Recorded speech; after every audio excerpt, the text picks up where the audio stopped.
The following clip has been taken from our 2023 Historical Aircraft Restoration Society video. Follow the link in the description for the full tour. We have 4 Dakota DC-3 C-47 aircraft here at Haas Aviation Museum at Shell Harbour, 3 airworthy, 1 being restored to flying again. The one here, A6594, has a remarkable history because back in 1963 it flew the first RAAF flight into South Vietnam to fly supplies from Butterworth, from the RAF base, into Saigon, and continues to fly. We also have 2 de Havilland Caribou here, one of which, 234, flew the last operational flight for the RAAF in Vietnam. So we have a bookend for the total RAAF deployment history flying here at Haas with the Dakota 94 and the Caribou 234.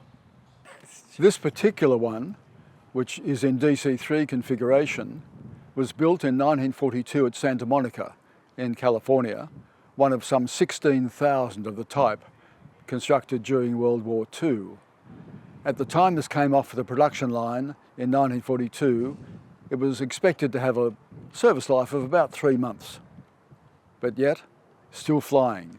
Part of the history of this aircraft, which started off with the US Army Air Force in the South Pacific, then to the RAAF, was that in 1946 the Australian government started an airline called Trans-Australian Airline, and this particular DC-3 flew the first passenger flight for TAA from Melbourne to Sydney, a time of 2 hours 50 minutes, very different to today's 1-hour flights in a jet.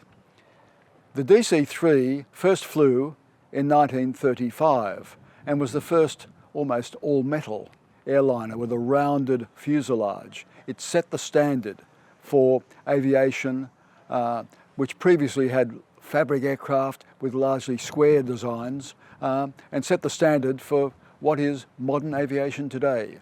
There are many DC-3s still flying. After World War II, a number of airlines looked to replace the DC-3. A lot of search went into things like Convairs or Drovers, other aircraft to replace the DC-3. The reality is nothing has ever replaced a DC-3 or a Dakota C-47. Nothing has ever replaced it except another one. For more of this 2023 Haas Museum tour, follow the link in the description.